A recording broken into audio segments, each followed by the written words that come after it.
అలానే మ్యామ్ ఈ రోజుల్లో అందరికీ ఆల్మోస్ట్ డార్క్ సర్కిల్స్ ఉంటున్నాయి కదా, డార్క్ సర్కిల్స్కి మీరు ఏమైనా రెమెడీస్ చెప్తారా?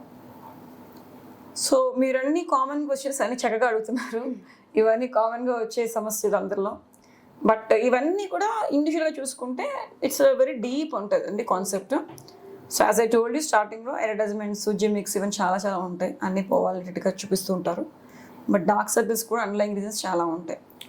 సో ఇప్పుడు నన్ను చూసినట్టయితే మీరు ఎగ్జాంపుల్, ఈ రోజు ఉన్నంత ఫ్రెష్నెస్ నేను ఉండకపోవచ్చు నాకు. సో ఇంకా రేపు ఎల్లుండి డేస్కి ఇంకా ఫ్రెష్గా ఉండొచ్చు.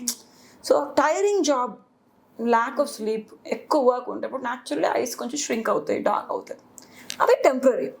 So whatever I'm facing right now but mild temporary darkness. But కొంతమందికి ఏంటంటే ఎంత మంచిగా పడుకుని ఎంత ఫ్రెష్గా వేసి ఉన్నా కూడా నల్లగా కనిపిస్తాయి.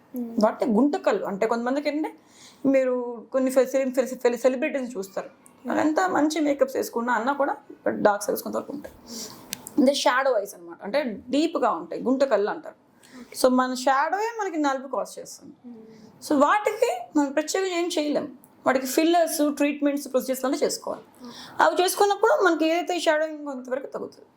కొంతమందికి మీరు గమనిస్తే డార్క్ సర్కిల్స్ చిన్న చిన్న ఫోల్డ్స్ ఉంటాయి, ఫేస్ మీద కూడా నలుపు ఉంటుంది. ఈ ఫేస్ అంతా నల్లగా ఉంటారు, ఒళ్ళుగా ఉంటారు, నలుపు ఎక్కువగా ఉంటుంది. ఇట్లాంటి కండిషన్స్కి ఎకంతోస్ నైగ్రికస్ అంటాం. వాళ్ళకి మెడచు ఇవన్నీ నల్లగా కనిపిస్తాయి, ఫేస్ అంతా నల్లగా కనిపిస్తుంది. సో వాళ్ళకి మెటబాలిక్ సింటమ్స్, హార్మోన్స్ వల్ల ముందు గుర్తిస్తాం.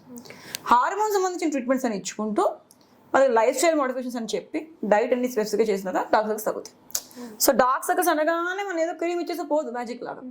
సో కాజ్ బట్టి పేషెంట్కి డెఫిషియన్సీస్, కొంతమందికి ఐరన్ డెఫిషియన్సీ ఉంటాయి, రక్తహీనత ఉంటాయి, నల్లగా అయిపోతాయి కళ్ళ కింద.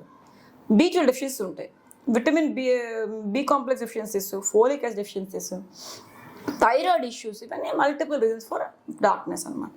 సో కాజ్ బట్టి మనం ట్రీట్ అనేది చేస్తాము. బట్ ఎవరికైనా కూడా ఫస్ట్ అండ్ ఫార్మోస్ట్ థింగ్ అందరికి సజెస్ట్ చేసేది ఏంటంటే sunscreens. So sunscreens చక్కగా వాడుకోవడం, నైట్ కొంచెం రెటినాల్ బేస్డ్ సీరమ్స్, క్రీమ్స్ అని ఉంటాయి మనకి, ఐ సీరమ్స్ అనమాట, గ్రోత్ ఫ్యాక్టర్ సీరమ్స్, ఇట్లా యూజ్ చేసినప్పుడు కొంతవరకు డెఫినెట్గా రిజల్ట్స్ అనేవి వస్తాయి అన్నమాట.